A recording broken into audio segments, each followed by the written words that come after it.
a questão polêmica do EPI para proteção do ruído, que não elimina o financiamento da aposentadoria especial e a declaração de atividade especial lá no nosso amiguinho LTCAT, tá? Vamos lá. Essa história toda começou lá em 2015, quando o STF emitiu, então, a ARE 664335. O fato é que o pau quebrou lá na Justiça sobre o EPI que não neutralizava atividade especial, e aí a pessoa queria atividade especial, isso foi subindo de instância até chegar então na decisão lá do STF, do Supremo Tribunal Federal, na área 664335, dizendo que o nosso amiguinho EPI, para quem não entendeu, isso aqui é um plug, ele não descaracteriza a atividade especial quando o trabalhador está exposto a ruído acima do limite de tolerância, conforme metodologia lá da NHO 01, que é o NEM, tá? De 85. Beleza. Lá em 2019, a nossa querida Receita Federal do Brasil emitiu o Ato Declaratório Interpretativo 02, a ADI 02 de 2019, dizendo o seguinte, uma regrinha de engenharia aqui, ó, de ser, então, se for atividade especial, então precisa financiar essa aposentadoria especial, porque não existe benefício social sem a devida fonte de custeio. E aí a Receita disse, já que o STF diz que a atividade é especial, logo as empresas têm que recolher o tributo para financiar o benefício que essa atividade especial vai gerar. Beleza. Se vocês pesquisarem lá no Conselho Administrativo de Recursos Fiscais, o CARF, eles emitem acórdãos. Quando tem um quebra-pau lá entre o contribuinte, que são as empresas nesse caso, e o fisco, que é a Receita Federal do Brasil, vai subindo nas instâncias administrativas a discussão até chegar lá no CARF. E esse CARF, então, faz o julgamento e toma as decisões. E o CARF tem diversas decisões concordando com a Receita Federal do Brasil, dizendo que sim, que o custeio da aposentadoria especial é devido e o contribuinte tem que pagar, inclusive, é devido com multa e com correção monetária, tá?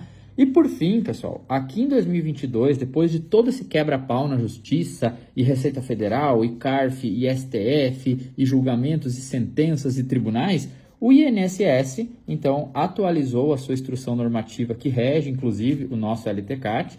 O nosso LTCAT ele tem seu regramento, né, a sua estrutura definida lá na IN 128, que foi atualizado em 2022, e no seu artigo 290, parágrafo único, ele fala, então, que realmente o EPI, quando ele confronta com ruído, ele não descaracteriza a atividade especial, ainda que o empregador declare a sua eficácia, tá? Tudo bem, concorda, discorda? Eu, pessoalmente, eu acho meio que uma sacanagem, porque eu acho que existe uma tecnologia, existe ciência por trás da proteção auditiva também. Mas quem sou eu para discutir com o STF, com a Receita Federal do Brasil, com o CARF e com o INSS. Eu sou só um engenheiro, então não tenho força para brigar contra isso. Então a minha opinião pessoal, nesse momento, pouco importa. Eu não posso ser leviano e pegar a minha opinião pessoal, botar no meu laudo e bater no peito e dizer para o meu cliente, para a empresa, vamos enfrentar o STF, a Receita Federal, o INSS, o CARF e a Justiça, e nós vamos ganhar.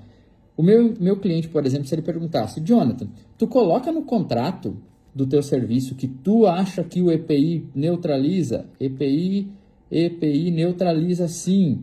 Mas se a Receita Federal me cobrar multa e juro é por tua conta? Qual é o engenheiro que assinaria isso dentro desse contexto todo? Eu duvido, né? Tem que ser muito corajoso ou muito louco. Aí isso todo mundo tem um pouco. Então vem cá. Os problemas disso, pessoal. O E-Social vai fazer o cruzamento das informações do S2240 e do S1200. Então, assim, não tem como eu declarar lá 88 dB, por exemplo, que está acima do limite de tolerância no meu 2240, e o departamento pessoal da empresa no evento 1200, que é a remuneração do trabalhador vinculado ao regime geral da Previdência Social, ou seja, folha de pagamento, não recolher os devidos 6%, que é aquele tributo. Se eu não me comunicar contabilidade e segurança, eu vou informar os 88 e a contabilidade vai mandar o GFIP1, que é 0%. E aí, na verdade, seria 6% devido em função desse ruído acima do limite de tolerância. Qual vai ser a dificuldade da Receita Federal apertar um botão em seu computador com os dados do E-Social, cruzar a informação que a própria empresa, que o próprio contribuinte mandou? É só cruzar os dados e notificar, tá? Então isso é um problema para as empresas. Obviamente vai gerar custo sobre a folha, isso também é um problema para as empresas. Agora, olhando do ponto de vista nosso, dos profissionais de SST, todo problema ele vem embarcado com uma oportunidade. Qual é a oportunidade? Nós vamos deixar de ser papelaria, de fazer documento. O pessoal tem uma taradeza por fazer documento. O documento é só a ferramenta. O resultado final é a proteção do trabalhador e a redução de custo para a empresa, independente do documento que tu faz. E nós vamos ser mais engenharia de fato, finalmente. A engenharia de segurança vai deixar de ser papelaria e vai ser engenharia. Porque as empresas vão ter que trabalhar na fonte, vão ter que reduzir o som, o ruído emitido pelas fontes sonoras, vai ter que afastar, vai ter que botar embarreiramentos, vai ter que trabalhar na acústica e finalmente a engenharia vai ser engenharia. Porque já que o EPI socar borracha no ouvido dos outros já não resolve o problema, agora então nós vamos agir na fonte, como sempre deveria ter sido, né? A SST passa a integrar o setor estratégico da empresa, porque na hora de comprar uma máquina, nós vamos botar uma máquina no processo produtivo. Quantas pessoas vão estar expostas ao ruído daquela máquina? É estratégico uma avaliação da SST. Quantos decibéis essa máquina vai somar na acústica daquele ambiente? É preciso fazer um setor fechado com uma parede acústica, etc. Por quê? Porque envolve custo. Tudo que envolve dinheiro da empresa é estratégico. E SST vai passar a ser estratégico. Sempre deveria ter sido, né? Em alguns lugares até é, mas ainda são raras as exceções. A profissionalização da nossa profissão, pessoal. Acabou aquela história de ficar entregando EPI no almoxarifado, fazendo inspeçãozinha de extintor, DDS, que ninguém ouve, e aquele faz de conta, amarrando cachorro com linguiça. Não, agora o profissional de segurança vai ter que se profissionalizar. Isso é ótimo, vai ser um limpa no mercado. Nós vamos separar o joio do trigo. A gente vai forçar os profissionais que querem continuar na área se qualificar. E se qualificando, gerando resultados, gerando economia de dinheiro para as empresas, é óbvio que vai ter uma valorização. Já está acontecendo. Profissionais que falam do SAT, que falam de custo sobre a folha, principalmente como reduzir o custo sobre a folha, protegendo o trabalhador, esses profissionais já estão sendo reconhecidos e valorizados no mercado, ganhando mais dinheiro. É assim que funciona, tá? Essa engenharia bem aplicada vai trazer uma real prevenção. Vamos parar com esse faz de conta de socar EPI no trabalhador e achar que isso é fazer segurança. A prevenção, de fato, é na fonte ou na trajetória que se faz. E não só como medida emergencial, que é o EPI. Beleza?